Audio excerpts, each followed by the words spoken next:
All 6 episodes of Ironheart are now on Disney+. Let's talk about it.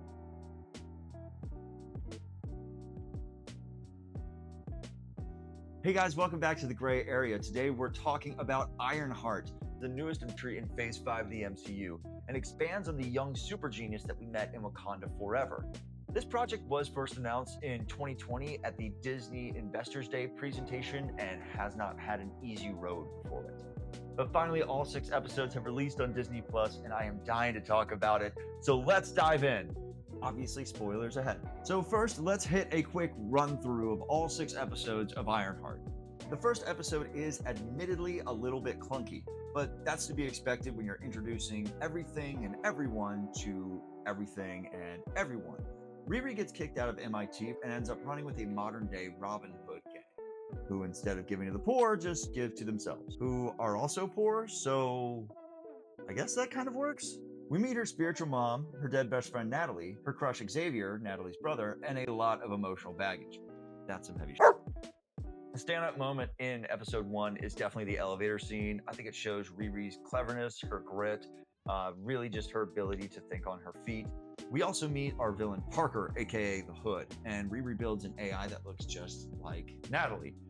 And from this point, I will be calling her Nat AI Lee because I'm hilarious. Because I could. Yes, also because I could. Thank you, Riri.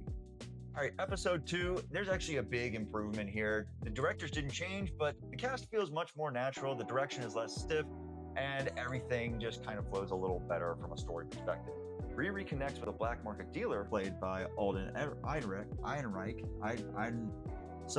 Han Solo is playing this guy, and see a glimpse of Hood's magical powers in action.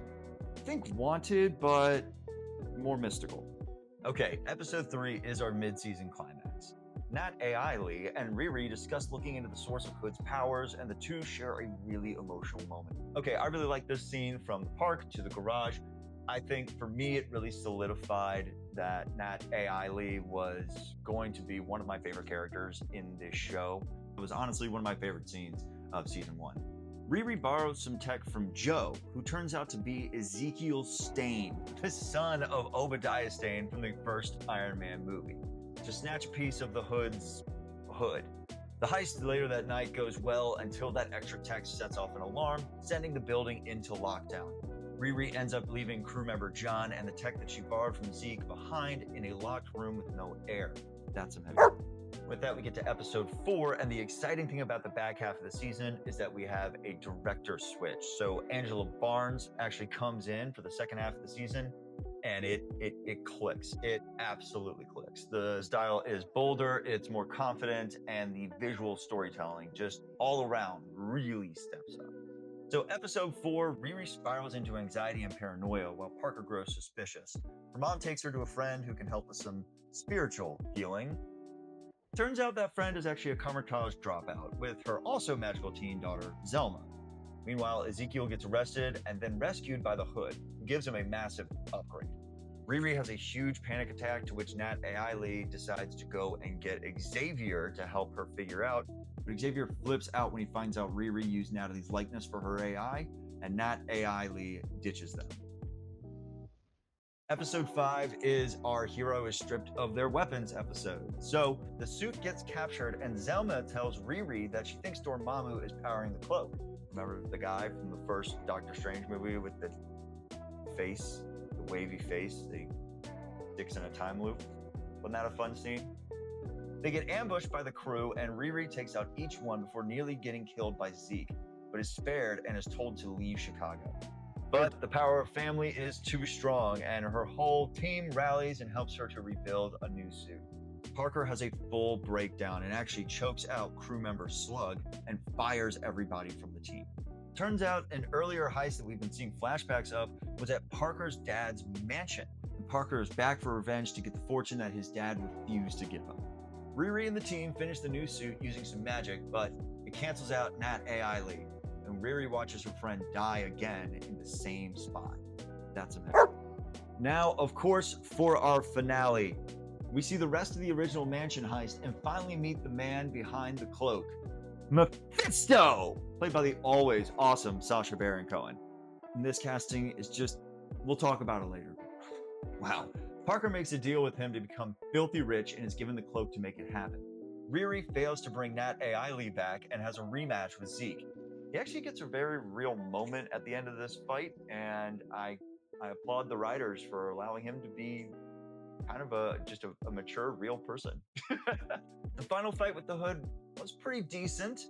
I thought we'd see a little more synergy between tech and magic. We did get a little bit, but maybe next season we'll get a little more of that. But we'll talk about that in a little bit.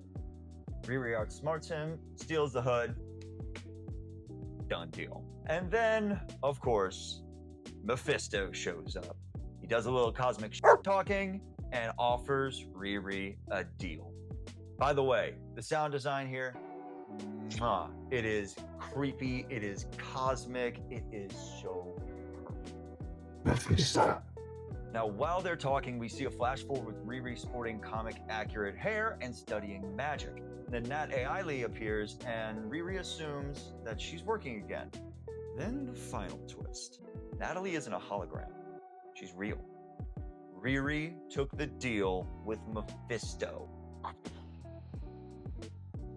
Final shot, we see the scars coming up on her forearm, just like with Parker. And of course, it wouldn't be a Marvel thing without a post-credit scene. We head back to Zelma and her mom's candy shop, where Parker walks in, offering Zelma an alliance. Definitely feels like a season 2 setup, even though nothing's been confirmed yet as far as further plans with the show. We do know that Riri Williams is going to be in Doomsday and in Secret Wars, so we're going to keep continuing to get the character. Just no word yet on if there's going to be a season 2.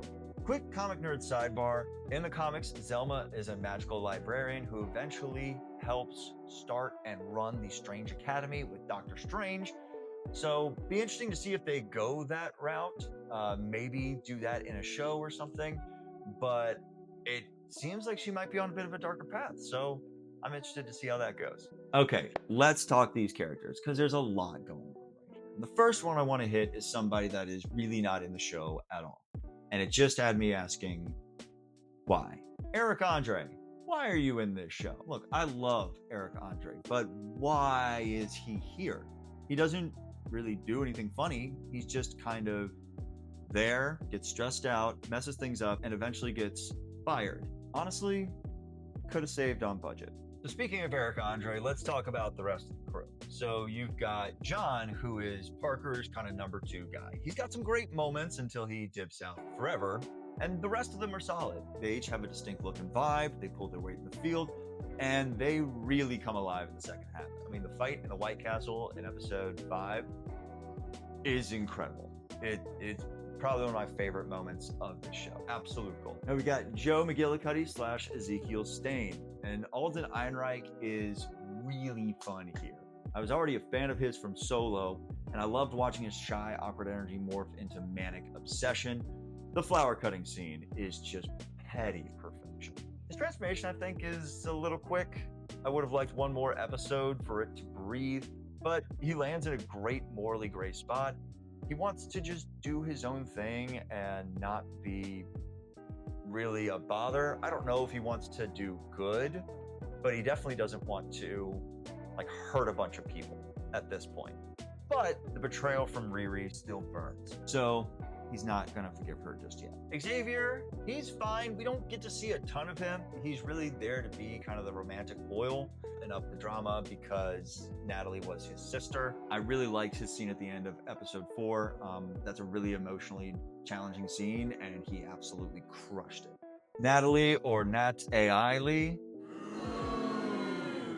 Natalie as a character and as an AI is the emotional glue of this show. The moment where she first learns how to text made me laugh even on the second watch through. Just absolutely love her energy. Her relationship with Riri felt so real throughout the entire runtime. I'm going to be totally honest, I was very skeptical that this would just be weird. It would just be really weird, but the performance of Natalie really kind of endeared me to that relationship. She brings levity and heart, and her connection to Riri is the emotional core of this whole series. So without Natalie, there really isn't a show, in my opinion. Now we've got Anthony Ramos as Parker / the Hood. Now this was a great casting. I mean, he's got a calm, charismatic menace. He makes you want to be his best friend while being absolutely terrifying. I loved the creepy moments with the cloak and how his emotional struggles mirror Riri's, with him being kicked out by his dad when he was very young after his mom died, and Riri instead being, very much embraced by her family. We hear her mom, say several times throughout that her mom has tried to connect with her over and over again through the years since her stepdad's death, but Riri doesn't take it. Versus Parker, who was not given that opportunity to grieve with his father and instead was shunned and is not getting any support, even though he's desperately asking for it by stealing. Anyway, let's get to our protagonist. That's right, Ironheart herself, Riri Williams. The elevator scene from episode 1 just made me an instant fan. I really like the way her anxiety is portrayed, especially how Nat Ailey becomes a literal manifestation of her inner turmoil and grief. And episode 3 really sold that concept, as I said, with the scenes in the park and the garage, showing how the tech reflects her emotional state. Her paranoia and panic attacks don't feel gimmicky, so it doesn't become tired. They actually evolve with her character, and her growth throughout the show is well weaved through those moments with her anxiety and how she deals with them. And now, of course, the big man himself, the one that we have all been speculating and hoping to see in something here ever since WandaVision made us all lose our mind. Mephisto! Sacha Baron Cohen absolutely eats this role up. The smarm and charm is all there. He is perfect in this role. The beard makeup did not look great to me. I will say that one ding. Personally, I thought it looked untidy and fake. Just wasn't impressed with that part of the makeup. I thought it should be like a little more cleaned up and sharper. We do get a shot of his true face reflected in the spoon, which I thought was an awesome detail. Very creepy. I really hope in a future project they do show him in his full red get up. And I hope that it is practical. I hope that it is a practical effect, at least mostly practical effect with the makeup, because that would just be such a fun way to get Sacha Baron Cohen to really just ham it up as much as he can. It would put him up there as best villains if they let Sacha Baron Cohen just absolutely go for it. But love that we did get to see his true face and that he's not just, looking like a person. He does mention he has other clients, which, probably because he's the cosmic devil, but also this is a nerd channel, so I'm going to wildly speculate that he's actually talking about one or all of the ghostwriters currently in his employ. Please give us multiple ghostwriters. It was so cool when they did it in the first movie. Please. We do have a romantic relationship in this show between Riri and Xavier, and I really like what they did here. The dialogue feels natural. You get the sense they've known each other for years. There's real chemistry between them. The moments they share don't feel forced or overly romantic either. They just fit with everything Riri is going through. It's believable. The turn at the end of episode 4 where Xavier flips out was awesome. You think it's going to be this sweet, tender moment, but then the tension ramps up and the energy ramps up, and it's something you were not prepared for. It leaves you shocked at the end of the scene. And when he does come back later, it's weird, but it's the right kind of weird, and it works, and it gets better. Now, this show does weave in some heavy themes, and it does it pretty well, in my opinion. Obviously, we have grief. It's everywhere in this story. Riri has lost her stepdad, her best friend, and parts of herself throughout the story. Family plays a huge role, too. Not just the ones we are born into, but the ones that we choose. From Riri and her mom, to Parker's complicated relationship with his dad, to the crew dynamic that we see at the beginning of the show. It's all about that balance between connection and conflict. Then there's the big one, choice. There's this line that gets repeated, because I could. It was something Riri's stepdad used to say, and she uses it multiple times throughout the show. Simple words, but they have a heavy meaning. This idea of doing something just because you can, even if it's reckless or if it hurts, comes back again and again. And the show really leans into how every choice, every deal comes with a cost. So yeah, I really liked this season. The back half is where it really hits its stride, but honestly, the first few episodes do what they need to do. Another episode in the back half would have given those big emotional moments and those big changes a little more room to breathe, like with Zeke's transformation, Xavier discovering Natalie, just giving those another second, because in the next episode, it's right onto it, and we're not really thinking about how much time has passed episode to episode. My other idea would be to have just spaced the release schedule out. I don't know why we have to drop, X amount of episodes on one day and then the other half the next week. I mean, guys, it's TV. The reason it works is because the hype build. Let's be real with ourselves. Let audiences sit, ponder, really kind of speculate about what was going to happen week to week. So guys, those are all of my thoughts on Ironheart, but what did you think? Did you see the Mephisto twist coming? Would you like to see a season 2? Drop your comment down below. Don't forget to like and subscribe. As always, I've been great. You've been awesome. And I'll catch y'all next time.